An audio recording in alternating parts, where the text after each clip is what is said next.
Essa é a aula 2. Nesse momento, nós vamos parar para pensar sobre o ser humano como um ser de cultura e como a cultura atua em nós. Nós vamos dividir essa aula nessas duas perguntas e nesses dois momentos para entender melhor todo o peso que o fenômeno cultural tem sobre as nossas formas de percepção da realidade e atuação sobre ela. Essa discussão, na realidade, ela é uma continuação daquela da aula passada. Quer dizer, nós tivemos o modelo fordista-taylorista produzindo um aumento de produtividade gigante na economia.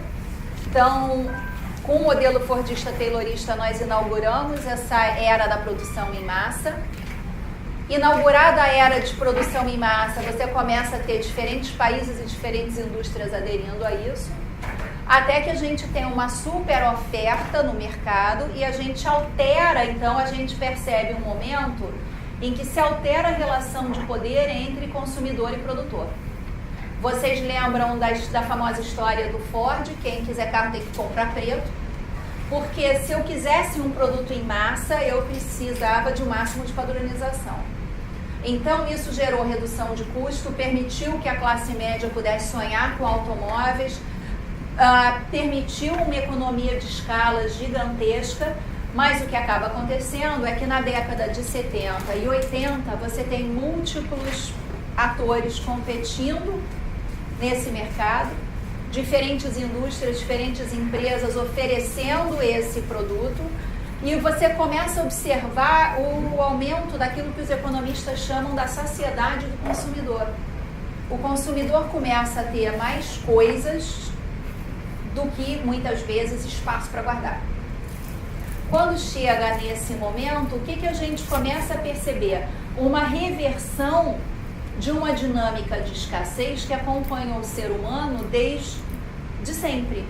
Desde tempos imemoriais, a questão da baixa produtividade dos fatores de produção causava uma escassez muito grande.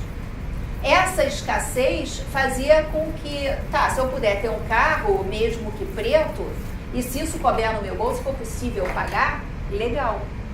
Quando eu começo a ter múltiplos concorrentes, com diferentes formatos, cores, eu começo a poder escolher numa relação de alteração de poder, porque quando só um produtor podia vender carro e só ele conseguia produzir um carro que cabia no meu bolso, eu não tinha escolha.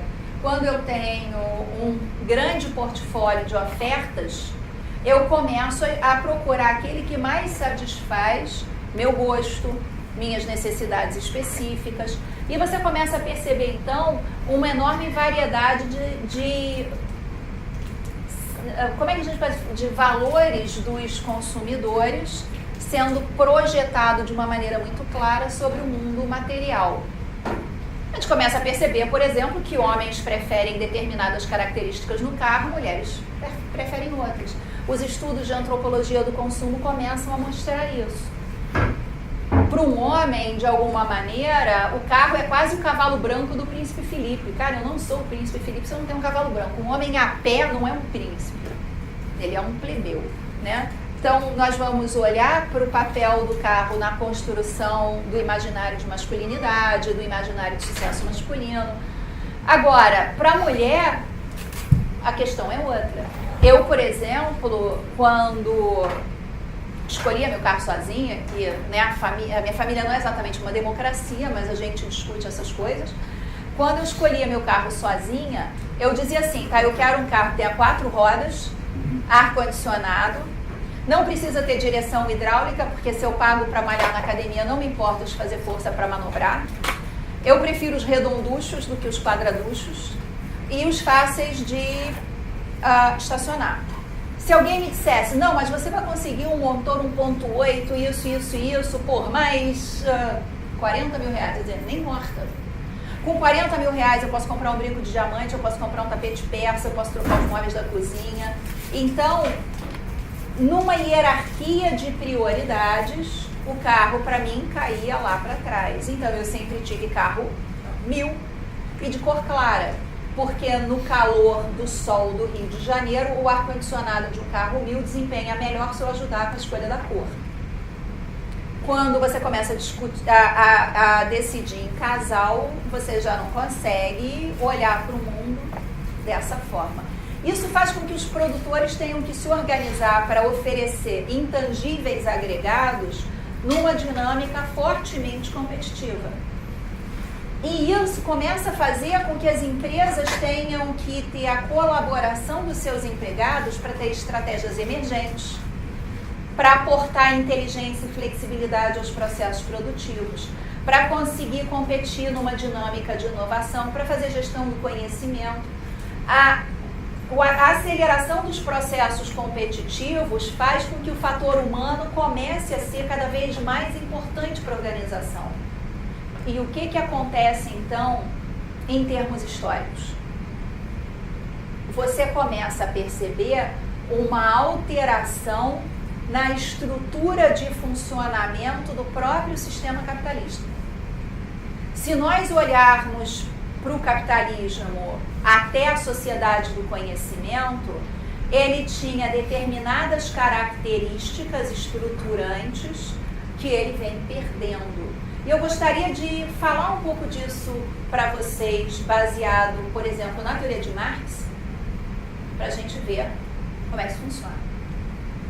Quando Marx tenta descrever o capitalismo, por que ele coloca esse nome? Se a gente faz uma retrospectiva histórica para o que se discutia naquele momento, havia uma questão que era, para os economistas daquele momento, David Ricardo, Adam Smith, como é que os seres humanos conseguem criar acordos sobre valor? Como é que eu sei que, por exemplo, um par de sapato vale 10 abóboras, que valem 2 livros? Como é que eu faço essas equivalências? Esse é um mistério. Como é que eu posso chegar, por exemplo, na diferença absurda de preço entre um diamante e 1 quilo de tomate? Do ponto de vista da utilidade, eu imagino que para a enorme maioria das pessoas o tomate seja mais útil do que um diamante. É claro que tem usos na ciência e na tecnologia que são de outra ordem, mas de modo geral seria isso. Naquele momento, os economistas discutiam que havia um denominador comum para esses acordos de preço, que era a capacidade que o ser humano tinha de estimar a quantidade de trabalho socialmente investido na produção de um bem. Ora, para eu produzir tomate, eu tenho que todo ano arar o campo, semear, colher. Eu faço isso com uma certa previsibilidade e eu vou tirando o valor daquilo ao longo dos anos. Para eu conseguir um diamante, eu tenho que sair da minha terra natal, ir para a África ou para alguma selva, me embrenhar na floresta com um risco gigantesco, ficar anos procurando uma mina de diamante para encontrar o diamante lá. Então, a quantidade de trabalho socialmente investida na produção de diamante é equivalente a N toneladas de tomate. Então, a escassez e a dificuldade e o risco justificaria essa diferença de preço. Bom, se tem essa diferença de preço, é a quantidade de trabalho socialmente investido na produção de um bem. Marx se perguntava por que alguns ficam ricos e outros ficam pobres. Tinha essa pergunta original. Na realidade, isso acontecia, de acordo com Marx, porque a instituição da propriedade transferia, na verdade, valor do trabalho de um para o outro. E aí entra aqui uma discussão. Para começar, propriedade não é uma coisa? Propriedade não é a relação de um indivíduo com um objeto? Para o senso comum parece que é. Mas Marx chega à conclusão de que propriedade é uma instituição. E o que é uma instituição se a gente for procurar uma definição rasteira ou clássica dela? É um conjunto de práticas sociais articuladas, porque é isso que uma instituição é, num duradouro conjunto de relações que disciplinam o corpo social, ao mesmo tempo que satisfaz necessidades e desejos das partes conviventes. Então, vou repetir. Instituição é um conjunto de práticas sociais articuladas num duradouro conjunto de relações. Em que sentido eu posso dizer que a propriedade é um conjunto de práticas sociais articuladas? Da onde Marx chegou a essa ideia? Na realidade, Marx estava observando o famoso cercamento dos campos na Inglaterra. No sistema feudal não havia propriedade. O senhor feudal não era dono do feudo. Ele era parte de uma ordem social que integrava o senhor feudal, né, como os suzeranos, vassalos, os agricultores ali dentro. E ele não podia vender aquilo, ele tinha um papel naquela ordem.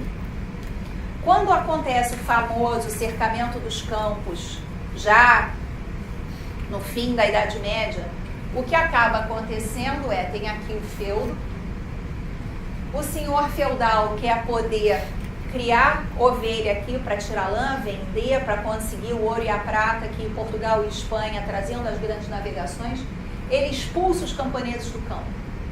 Esses camponeses vão para as cidades que estão surgindo, né?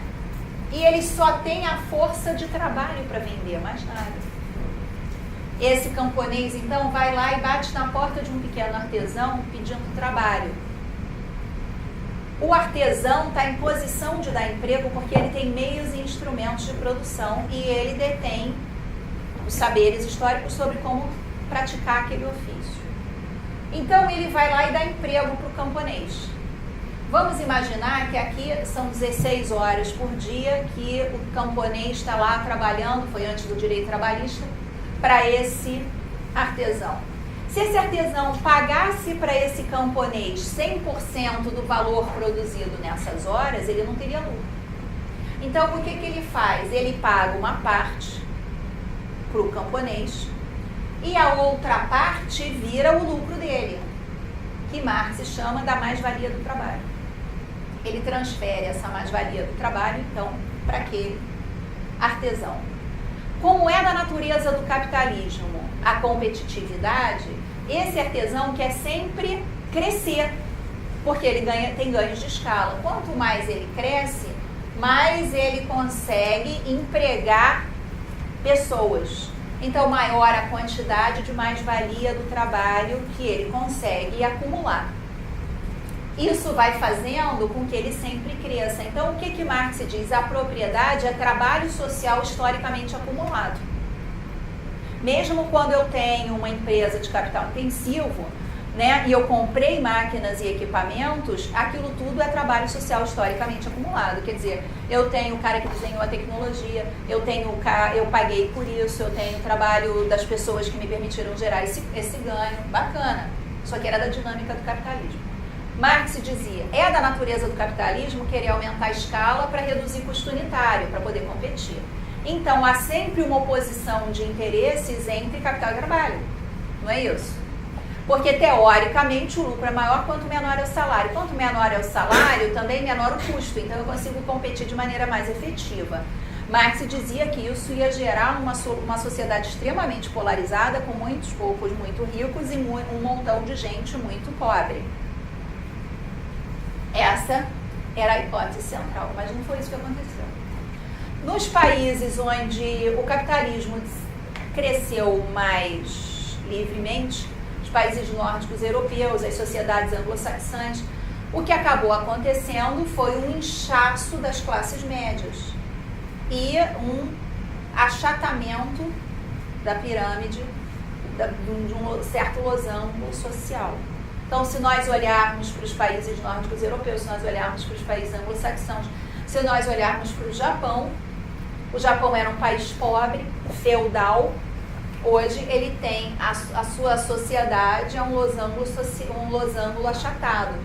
Pouca gente aqui, muita gente aqui, pouca gente aqui, muita gente aqui. E quem está aqui muito mais por uma percepção do tipo de atividade, se eu sou lixeiro, se eu enterro os mortos, se eu sou coveiro, do que por uma questão econômica. Como é que isso se explica?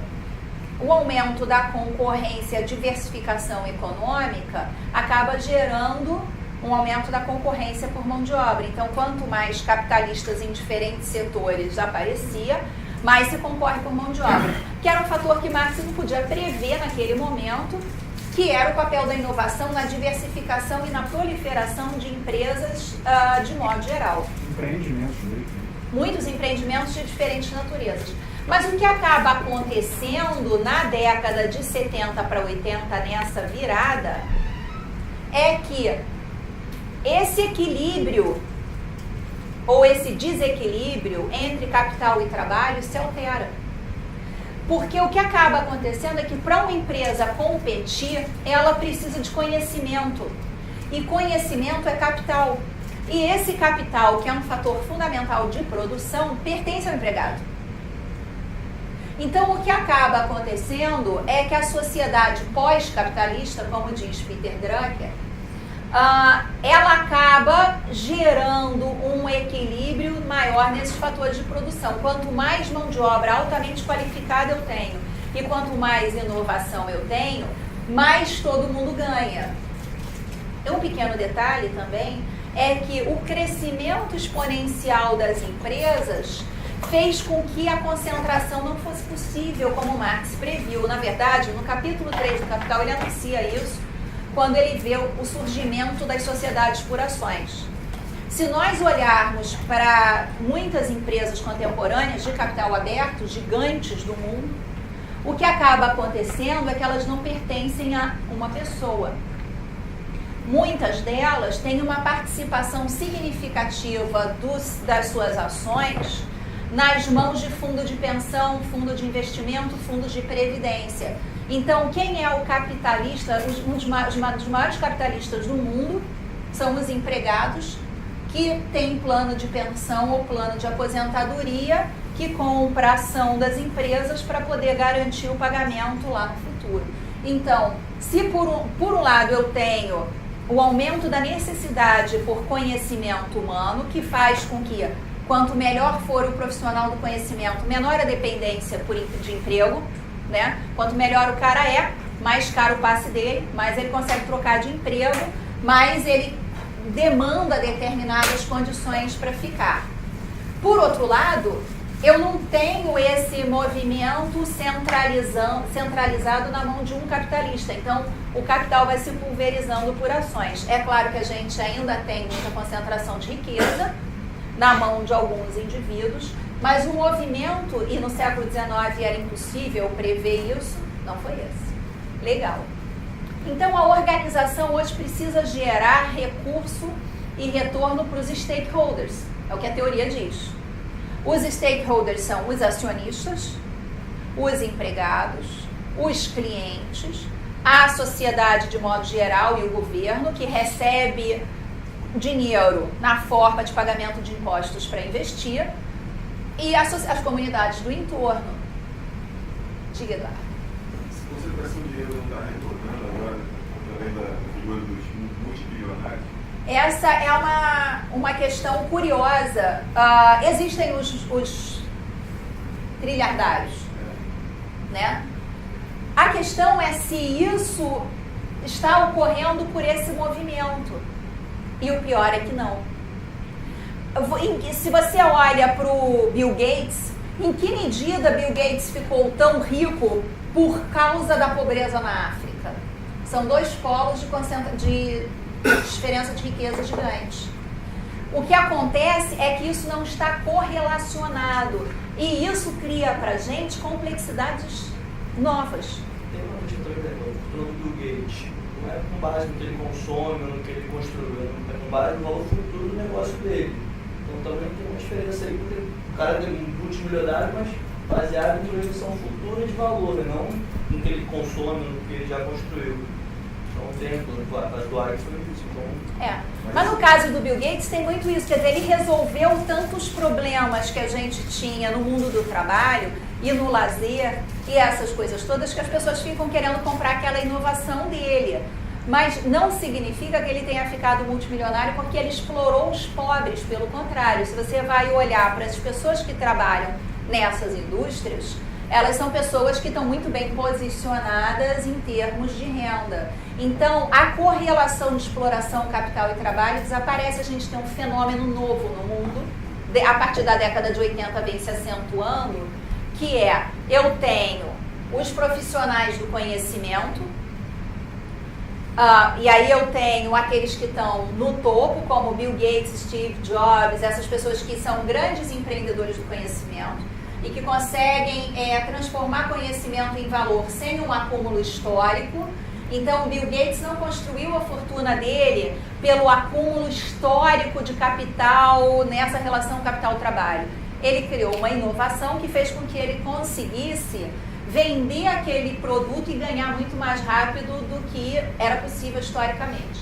Eu tenho esse grupo, eu tenho outros profissionais do conhecimento que estão aqui abaixo desse grupo, muitas vezes trabalhando para ele, empregado na indústria, capitais, profissionais liberais, profissionais livres do mercado de capital, você tem esse grupo, e aí você tem os excluídos.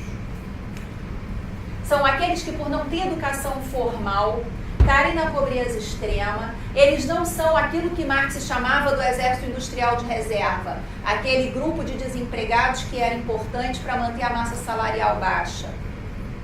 Eles são simplesmente excluídos. E a questão da educação começa a ser um problema para todo mundo, inclusive para as empresas. Então, eu acho que tem aquele livro do Thomas Piketty, né, do Capital do século XXI, acho que meio que volta um pouco a ideia de Marx, né, na medida que ele desmistifica essa ideia que está se pulverizando o capital. Então, eu entendo até o que ele fala na visão dos bilionários, que a gente tem uma impressão que a gente está democratizando, né, o capital, mas no fundo ele desmistifica e mostra por dados, né, que no fundo não é bem assim. Enfim, eu não sei o quanto... Então, qual era o problema aqui? Era a dependência. O cara que só tinha sua força de trabalho para vender, ele dependia do capitalista para comer. O que acontece hoje e a gente está vendo esse fenômeno com geração Y, eu não gosto do emprego, eu troco, eu saio, eu volto para casa dos meus pais, eu fico com uma adolescência estendida até 30 anos, essa é uma possibilidade que o aumento da produtividade da economia proporciona. Quando a economia tem baixa produtividade, o que acaba acontecendo? Eu preciso de trabalho infantil, né? A geração Y pode se dar o luxo de trocar de emprego, de ficar um tempo fora do mercado de trabalho, de tirar um ano sabático, que é uma ironia com nós professores, que ano sabático pra gente é trabalho, né? Para aluno é um ano vagabundando. Eu tenho um monte de aluno da graduação, mas agora eu terminei a graduação, estou exaurido, vou tirar um sabático. Ora, eu preciso ter uma produtividade grande o suficiente para permitir isso. Então, nós temos essa questão. E a baixa dependência. Por exemplo, vocês todos, se vocês forem demitidos das suas respectivas empresas, vocês conseguem outros empregos, vocês podem se sustentar num eventual sabático por algum tempo, imagino que vocês façam uma certa poupança, ou vocês podem empreender como um microempresário do conhecimento e formar uma consultoria, formar um pequeno negócio.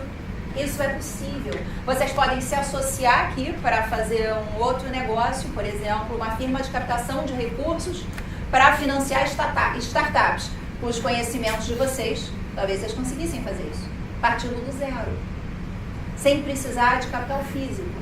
Esse é o desafio que a sociedade pós-capitalista traz.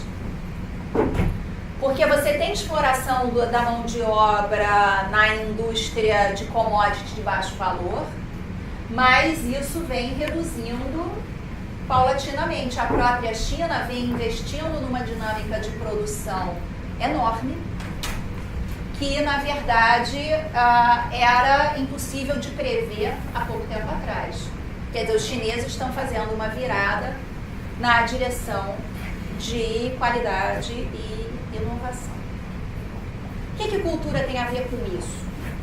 Ora, se eu sou pobre e eu trabalho numa indústria, eu preciso daquilo para comer, tem uma questão óbvia de manda quem pode, obedece quem tem juízo. Vocês concordam? Se eu preciso produzir commodity em tempos e movimentos, eu consigo controlar o trabalho externamente. Eu consigo chegar e ver. Rodrigo, aperta parafuso, aperta parafuso, aperta parafuso. Eduardo, bate martelo, bate martelo. Eu tenho aquela dinâmica que Charlie Chaplin coloca. Eu consigo trabalhar com monitoramento externo e não me interessa o que o Rodrigo pensa, não me interessa o que o Eduardo pensa.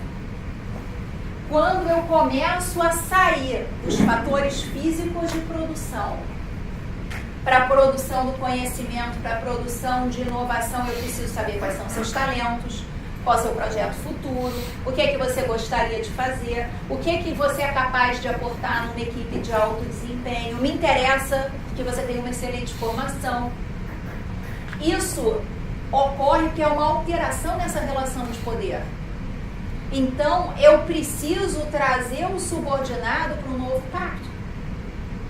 E aí a cultura começa a impactar tremendamente. Porque para que eu coordene muitas pessoas dentro de uma organização, eu preciso ter fatores informais de coordenação que facilitem esse trabalho. Faz sentido isso para vocês? As pessoas só vão ficar se quiserem. Principalmente os talentos. E quanto mais talento de fato o cara é, mais ele tem bala na agulha para definir se ele fica ou não fica. Mas ele pode colocar regras, ele pode colocar limites. Os valores desse indivíduo começam a fazer sentido. E as pessoas começam a perceber que sentido e significado do trabalho importa, que como a pessoa enxerga o que ela está fazendo importa, que a relação com a autoridade ou com a liderança importa. E aí a gente começa a ver a substituição de conceitos como autoridade por liderança. Porque a liderança trabalha no consenso. Então ela tem mais capacidade de atrair a inteligência e a colaboração de pessoas com maior liberdade e autonomia. Esse é o desafio. O que eu vejo assim, na percepção, né, é que cada vez mais as pessoas falam assim, elas valorizam muito a cultura informal. Então a cultura informal é um fator de retenção muito forte. Que às vezes assim, dentro de uma mesma gerência você pode ter vários grupos informais por afinidade, relações de amizade. Essas questões todas acabam fazendo a diferença. Então, a gente tem um pepino aqui, que é o que é cultura. O que é uma cultura informal? Por que ela tem uma certa preferência das pessoas? O que ela agrega de valor no trabalho? Será que ela colabora para a produtividade ou não colabora para a produtividade? Pode colaborar ou não. Ou essa não. cultura informal pode ir de encontro ao encontro da organização.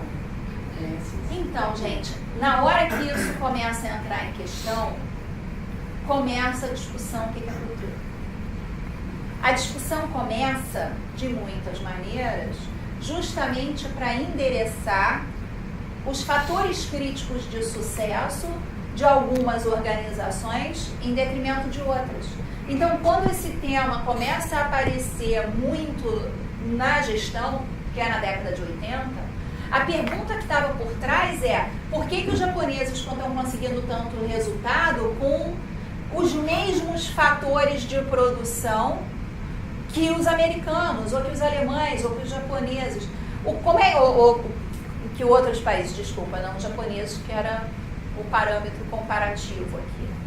Como é que eles estão fazendo isso? Como é que eles estão se coordenando? Qual é o papel da cultura no desenvolvimento econômico? Porque, na realidade, você começa a olhar para um país como o Brasil e como o Japão e começa a chamar a atenção algumas diferenças bastante gritantes. O Japão é formado por 5 ilhas, cujo território somado dá mais ou menos o tamanho do estado de São Paulo. Tem uma população de cerca de 130 milhões de habitantes, então é mais do que a metade da nossa, imagina. Mais do que a metade da população brasileira comprimida dentro do estado de São Paulo. As 5 ilhas têm dificuldade de chegar de uma para outra porque você tem que passar pelo mar. Eles estão em cima da maior fenda sísmica do planeta. Então tem terremoto, maremoto, furacão, tufão. 70% do território japonês é montanhoso. Eles têm poucas terras agriculturáveis. E eles não têm nenhuma vantagem competitiva em termos de grandes extensões de planícies para plantar, eles não têm minerais, eles não têm energia. Aliás, eles não têm nem água potável em quantidade suficiente. No entanto, eles têm um PIB muito maior que o nosso e uma renda per capita idem. Você olha para isso e diz assim, como pode? Detalhe, passaram por um monte de guerra, saíram do feudalismo no fim do século XIX. Você tinha o shogunato, os senhores feudais japoneses até final do século XIX. O que eles fizeram para sair do período medieval e chegar em meados do século XX como uma economia moderna? Como é que eles conseguiram isso? Quanto mais os analistas se debruçavam sobre esses fatores, mais se chegava à conclusão que havia um mistério chamado cultura que tinha tudo a ver com essas diferenças. E é um pouco isso que faz com que uma disciplina de cultura esteja no mestrado executivo em administração. O que é essa diferença? Como ela é causada? O que é a cultura? Como é que ela atua em nós? Como é que a gente faz para enxergar esse fenômeno? Como a gente faz para analisar esse fenômeno?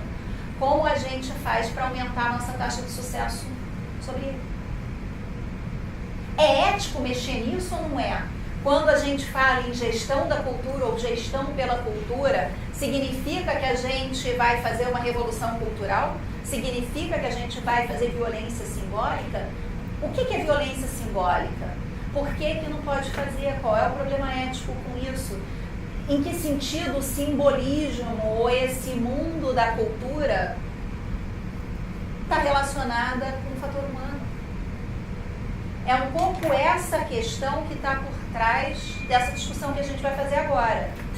O que é a cultura, como ela afeta a gente, para a gente poder caminhar pensando nisso como gestores, na organização, entendendo por que a liderança é um fenômeno que aparece sempre relacionado com cultura. O que é a cultura, então?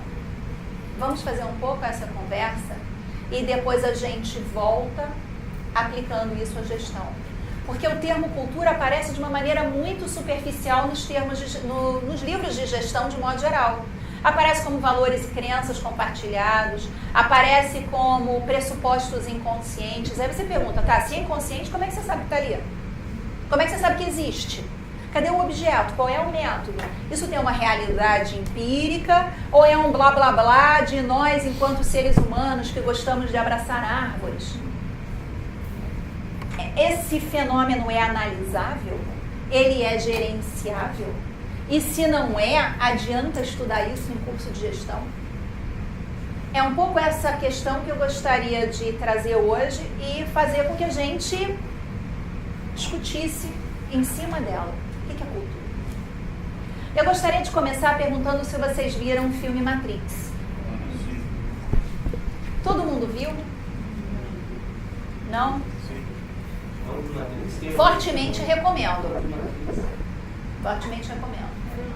É claro que quem viu Matrix bateu o olho no primeiro episódio e falou, nossa, que bacana, alegoria da caverna de Platão numa edição contemporânea. Todo mundo notou isso, é claro. Tenho certeza que vocês estudaram filosofia, principalmente o pessoal de engenharia, né, prestava uma atenção, amava aquilo. Qual é a questão desse capítulo tão atual, a ponto de aparecer num filme contemporâneo? E o que isso tem a ver com a nossa discussão de cultura?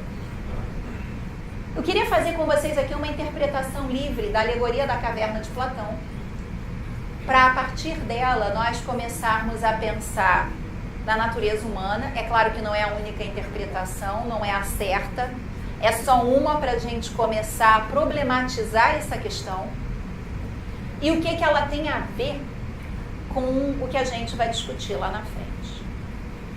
A alegoria da caverna de Platão, de muitas maneiras, diz que nós somos seres acorrentados ao fundo de uma caverna.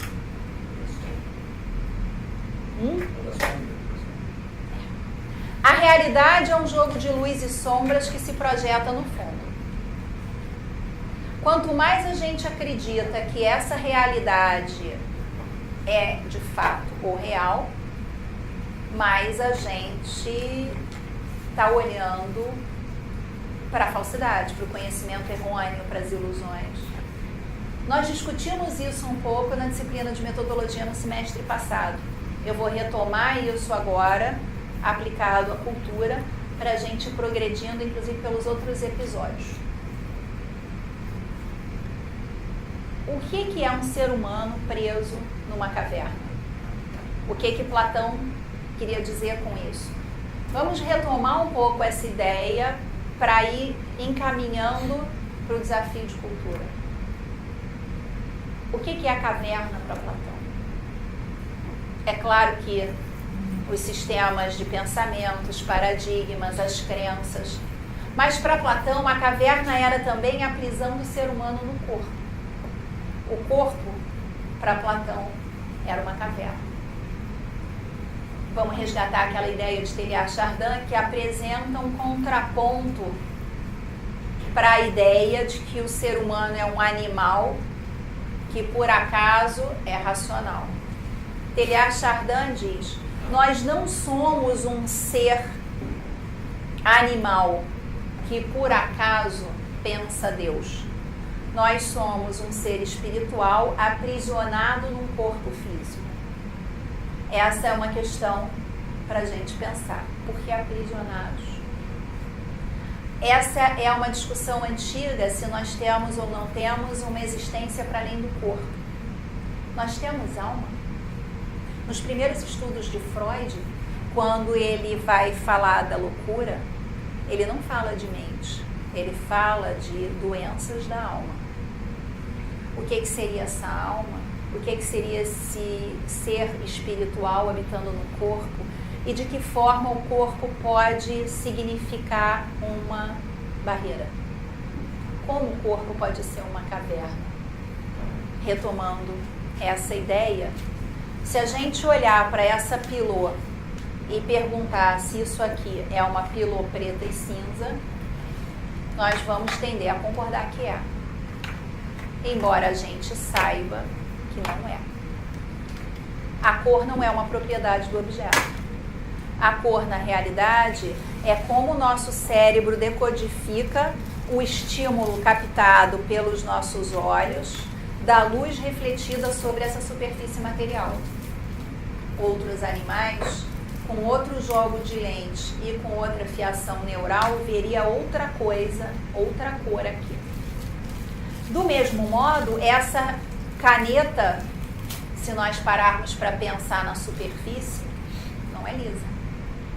Ela é lisa em relação ao meu corpo e aos seus limites. O meu dedo, como instrumento de medição, se eu estivesse olhando no nível molecular, essa superfície seria corrugada. Se eu estivesse olhando no nível atômico ou subatômico, isso aqui sequer seria matéria. Né? Dizem os físicos que se o núcleo de um átomo for do tamanho de uma laranja, a órbita dos elétrons é do tamanho da superfície da Terra. Se essa proporção é verdadeira, isso é mais energia do que matéria. E é isso que o Platão está falando quando ele menciona o corpo como uma caverna. Eu não consigo, preso no corpo, enxergar essa dimensão energética aqui dentro. Eu não consigo saber se ela existe. Eu não consigo olhar para ela. Eu me relaciono com a materialidade disso como se isso fosse matéria morta. Não é isso? Além de estar preso nessa caverna que coloca limites tão claros ao que eu posso ver, a minha mente é programada. E aí entra o desafio da cultura. A minha mente é programada para ver e pensar determinadas coisas. E aí a gente começa a encontrar essa dimensão da cultura. Um dos principais elementos da cultura que seria responsável por essa programação da mente é a linguagem. Como nós podemos olhar para a linguagem como um programa da mente? Essa é uma questão curiosa E essa é a questão que o herói do filme Matrix o tempo inteiro tenta desvendar. Peraí, eu tô aqui dentro desse tubo de ensaio e estão passando coisas pela minha mente, aleatórias à minha vontade. Eu não sou livre para pensar isso tudo. Eu tô aqui dentro e a minha mente está sendo pensada de fora, não é isso? Essa é muito da questão que o Descartes também pensou no fim da Idade Moderna, no fim da Idade Média. Descartes era um homem medieval, atormentado pelos medos e pelas crenças de um homem medieval.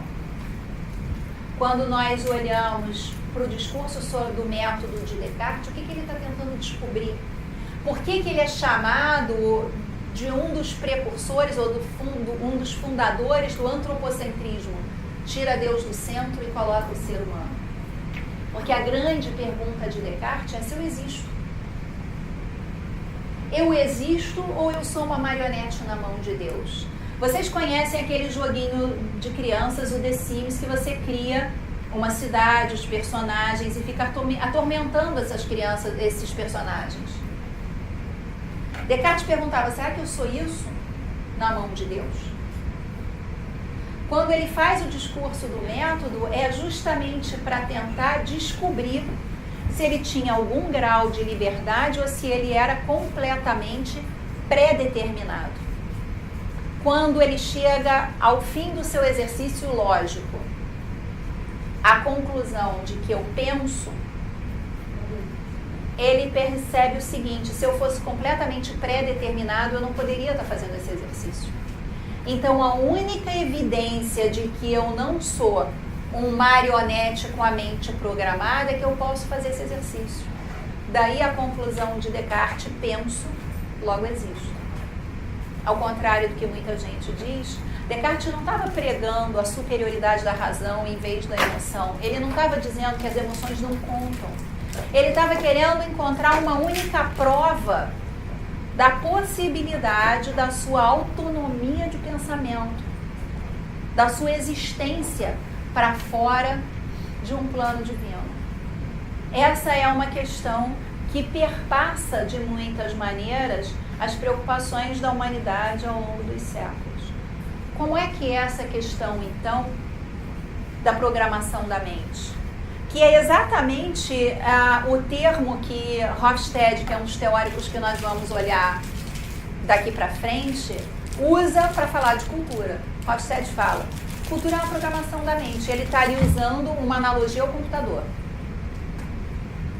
Assim como existe uma linguagem que programa o computador, existe uma linguagem que programa a nossa mente. Vamos resgatar um pouco essa ideia e nós vamos mergulhando nesse conceito. Imagina que tem uma vaquinha pastando aqui, vocês conhecem essa história, né? Passa uma mãe brasileira, aponta para o filho e diz, filho, olha a vaca. Passa uma mãe indiana, vê exatamente o mesmo animal, aponta para ele e diz em hindi, que eu não sei como se diz, filho, olha a vaca. Se nós procurarmos no dicionário, nós vamos ver que vaca, em português e hindi, são sinônimos. Denotam um animal de 4 patas que muge e pasta. Mas vaca no Brasil é parte da gramática alimentar e vaca na Índia é parte de uma cosmologia religiosa. Vamos olhar para isso, então, pensando a questão da cultura em processos de fusão e aquisição. Imagina agora que você pega essas duas mães e coloca com seus filhinhos numa ilha deserta e elas precisam cooperar para alimentar os filhos. A mãe indiana chega para a mãe brasileira e diz, vamos coletar algumas flores para adornar a deusa da abundância e da fartura, para que ela nos ajude a encontrar comida nessa situação difícil. A mãe brasileira vai responder, ficou maluca?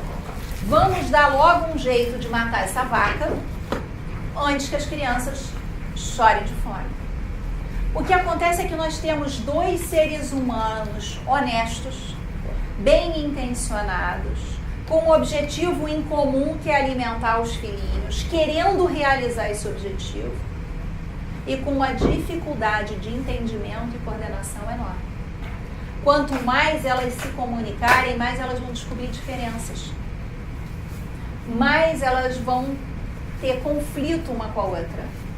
Mais elas vão ver a outra como uma barreira para aquilo que elas gostariam de realizar. E sem uma perspectiva teórica para fazer um estranhamento com esse processo de cultura, elas vão tender a achar que a outra é louca, que a outra é desonesta, eu me volto contra o outro. Essa é uma questão curiosa da cultura. Ela é invisível para a gente, mas ela está lá. Quando nós olhamos, então, para esse fenômeno de cultura, nós paramos e pensamos, mas espera aí, não há uma racionalidade humana? É claro que é. Só que a racionalidade humana é simbolicamente construída. O que significa que, se vaca para mim é comida, é racional criar grandes propriedades para botar o gado para pastar, é natural abrir uma fábrica para fazer almôndega, é natural empreender nesse sentido, é lógico e racional fazer. Só que a racionalidade está construída sobre o entendimento simbólico que remete à natureza e à essência do objeto. Então, cultura não são valores e crenças na sua dimensão mais profunda. Na sua dimensão mais profunda, a cultura é uma gramática simbólica que nós usamos para compreender a realidade. E essa é uma questão muito interessante se nós olharmos de uma perspectiva histórica e antropológica. Esse é um dos grandes mistérios da vida humana. Em algum momento do passado, o ser humano acordou para a consciência. Essas questões são tratadas nos mitos, são tratadas na religião. Se nós olharmos, por exemplo, o mito da Torre de Babel, é essa questão do ser humano querendo edificar e construir obras cada vez maiores, tentando ser mais do que é, quer dizer, montado sobre ambição, ganância e essas coisas todas, e uma punição divina que desmoronou e ninguém se entende.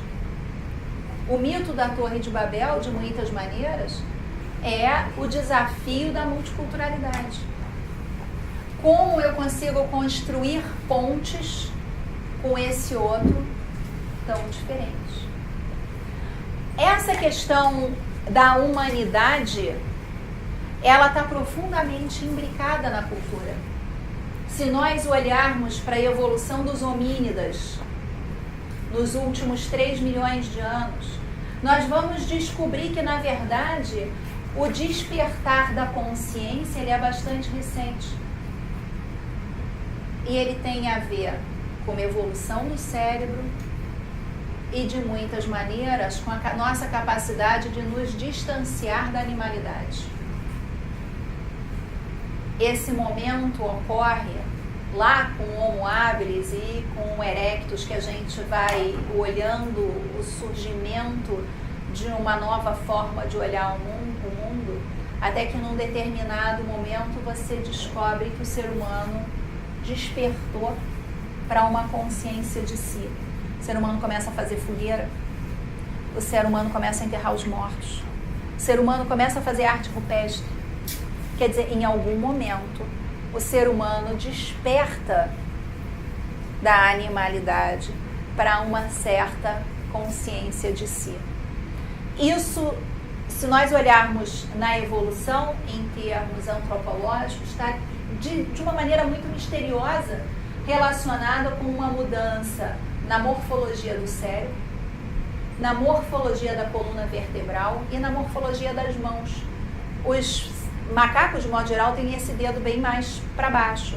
Eles não conseguem fazer esse toque de precisão que foi necessário para que nós pudéssemos manufaturar e desenvolver instrumentos. A expansão da caixa craniana, a expansão do nosso cérebro, aconteceu com como é que a gente pode falar? Com a verticalização da nossa coluna, que permitiu equilibrar a cabeça com uma massa muscular bem menor, passando por cima, e que foi permitindo essa expansão. O que mais se transformou na evolução da espécie é o cérebro. Se nós olharmos para a morfologia do nosso cérebro, numa evolução histórica, ela ocorre em 3 etapas distintas. No núcleo do nosso cérebro tem a estrutura mais antiga, que é aquilo que os arqueólogos chamam do nosso cérebro réptil, que é uma estrutura neural que ao longo da evolução nós sempre mantivemos e que nós compartilhamos com os répteis de uma maneira muito direta. Meninas, aqui, conselho, que não quer calar. Parece que nos homens ela é ligeiramente maior. E essa estrutura é responsável pela agressividade. Então, melhor não provocar, porque a gente não sabe o réptil que pode emergir de dentro sem preconceitos. Né? Eu estou fazendo essa brincadeira porque nós vamos ver que muito da antropologia e das ciências humanas e sociais contemporâneas negam diferenças físicas e estruturais. Nós negamos de muitas maneiras que pode haver algo em nós que é dado pela natureza e que não pertence ao universo da cultura. Eu vou fazer essa provocação para que a gente simplesmente bote um ponto de interrogação se tudo é cultura. Porque o resto do curso a gente vai dizer que tudo é cultura. Então, só para vocês não acreditarem muito, vamos começar com o papel de advogado do diabo, porque vai que não é, né? Sobre essa estrutura réptil, nós vamos ver o desenvolvimento da estrutura mamária, ou do córtex, que é uma estrutura que é muito similar ao dos mamíferos de modo geral. Então, muito da programação instintiva dos mamíferos, ela pertence a essa estrutura que se desenvolve e que permite o comportamento gregário, o cuidado com os filhotes, os comportamentos sociais que nós vamos ver nos macacos, nos lobos, nos mamíferos superiores e gregários de modo geral. Mas ao longo da evolução, o que mais se transforma no ser humano é o neocórtex ou a estrutura neomamária, que é responsável pelo surgimento da função simbólica. O cérebro humano começa a se diferenciar do cérebro dos primatas quando tem mais ou menos 500 centímetros cúbicos de massa encefálica. Nós temos o maior cérebro entre todos os mamíferos. Com 500 centímetros cúbicos de massa encefálica, nós vamos ver os chimpanzés, os orangotangos, os babuínos que dominam alguns resquícios de linguagem e tendem a fazer algum pensamento de ferramenta em 3 etapas. Eles são capazes de pegar um palitinho para catar algo que eles querem num buraco que eles não alcançam. Então já tem um primórdio de planejamento lógico que está na base das ferramentas. Mas o nosso cérebro vai se diferenciando até chegar ao cérebro contemporâneo, que tem mais ou menos 1.500 centímetros cúbicos de massa encefálica. Nessa estrutura, nós vamos encontrar uma região chamada de zona da hiperassociação ou zona da Broca, que é a responsável pela linguagem, pelo pensamento simbólico e por essa capacidade de construção de cultura. Quando nós olhamos para o cérebro dos homens e das mulheres, eles têm diferenças morfológicas. Parece que os homens têm mais especialização lobotemporal. Então, ou eu uso o lado direito ou eu uso o lado esquerdo. Os homens têm alguns milhões de neurônios a mais. Não faz essa cara, porque parece que eles estão atrapalhando a comunicação entre os lados, né? Vocês veem com essa carinha, não dá, né? As mulheres têm um cérebro menor, mas os estudos mostram que parece ter muito mais conexão de um lado para o outro. Então, isso de algumas formas, não sabemos como, pode afetar também a forma como as pessoas percebem a realidade e se relacionam com ela. É uma outra questão para a gente pensar. Então, tem várias piadas sobre como funciona o cérebro masculino e feminino. Não dá para dizer que são totalmente desprovidas de observação empírica. Por outro lado, o que acontece? Todos os estudos sobre competências, capacidades, mostram que não há diferença entre os sexos e que ser humano não tem raça. Nós não temos diferenças, por exemplo, que teria entre um poodle e um São Bernardo. Somos todos absolutamente da mesma raça, com ligeiras diferenças no puxado do olhinho e na cor da pele. Todas as competências linguísticas, cognitivas, afetivas são igualmente distribuídas, a inteligência está igualmente distribuída entre os sexos e as diferenças de cor. Dito isso, nós começamos a pensar, então, sobre aquilo que nos torna comuns. O que acontece ao longo desse processo evolutivo? Imagina que tem aqui uma galinha ciscando e a gente projeta no chão a imagem de um animal alado de pescoço curto. Um gavião, uma águia. O que essa galinha vai fazer? Ela imediatamente vai procurar um abrigo antiaéreo. Está na programação genética desta galinha a informação de que esse é um predador natural. O que nós observamos nos seres humanos é que conforme vai havendo a evolução dessas zonas mais complexas do cérebro, da zona da hiperassociação, a zona da broca, dessa estrutura neomamária, essa programação instintiva vai dando espaço para uma programação cultural. A forma como nós nos relacionamos com o mundo é cultural. Essa é a questão interessante para a gente colocar agora. Uma coisa é que eu não sei se foi uma aula, que comparando, né, que os bebês humanos, né, eles são muito vulneráveis por muito mais tempo, enquanto o bebê de um animal, assim, ele sai, já desenvolve autonomia, ou seja, tudo instintivo, já desenvolve autonomia muito mais rápido do que um bebê. Nós precisamos de educação. Porque nós somos mais, precisamos de educação mais complexa. Hã? Ele nasce desamparado. Desamparado. Completamente desamparado. Essa questão, então, gente, nos joga aqui no coração da cultura. O que é a cultura? A cultura, na realidade, são essas gramáticas simbólicas que historicamente nos foram transmitidas de múltiplas maneiras e que formam a nossa maneira de olhar o mundo. Se eu pegar vocês agora e colocar na selva amazônica, provavelmente vocês vão morrer.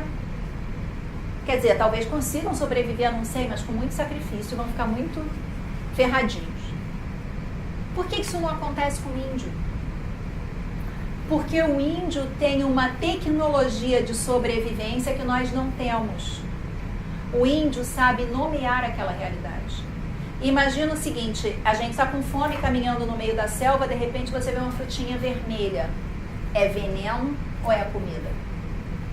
Se eu não sei nomear aquela planta, eu não consigo pensar sobre ela. O que acontece, então, é que eu não posso tomar uma decisão de comer ou não comer. Se eu sei que aquilo se chama tomate, eu sei como organizar a minha ação e o meu comportamento sobre aquele objeto.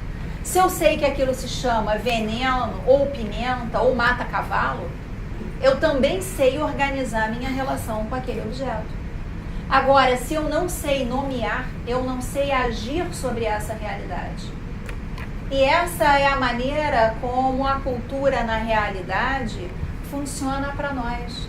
ela é um repositório histórico de formas de pensar sobre uma determinada realidade que organiza a vida pra gente. A cultura, então, organiza a memória.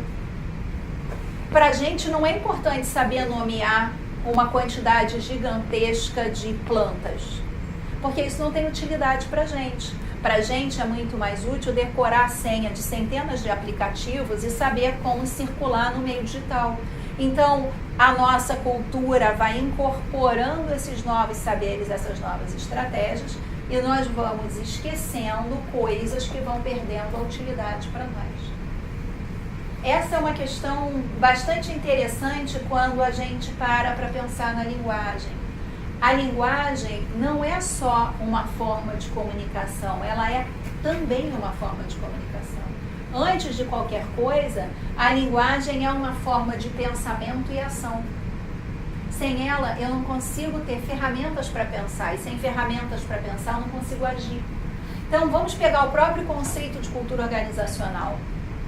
Quando ele aparece, as pessoas estão sentindo o seguinte: se eu vou para essa empresa, as coisas são feitas de um jeito. Se eu vou para essa outra, é feita de outro. Aqui eu consigo funcionar melhor, aqui eu não consigo. Mas aquilo era uma sensação subjetiva de difícil expressão.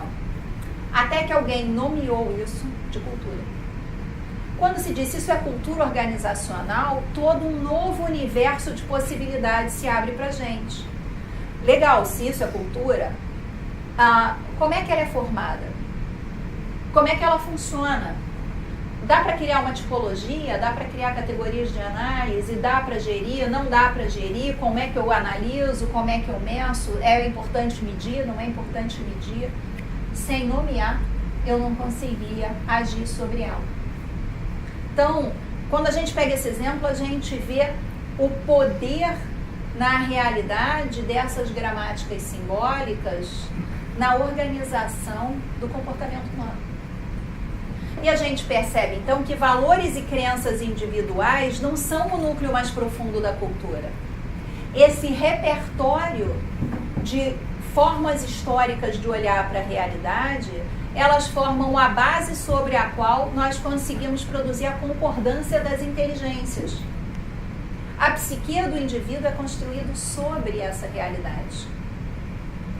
Quando nós olhamos muito da literatura de cultura organizacional, ela usa o indivíduo como ponto de partida para pensar a cultura. Quando a gente olha para isso, a gente entende por que culturas e valores, crenças e valores são vistos como o nível mais profundo da cultura. Porque, de muitas maneiras, essa é a forma como a cultura aparece na expressão das pessoas, nas preferências, nas justificativas. Mas o próprio conceito de cultura como valores e crenças é uma produção da cultura anglo-saxã e uma produção, de muitas maneiras, da economia e da nova economia institucional que entendem o homem numa perspectiva anglo-saxã.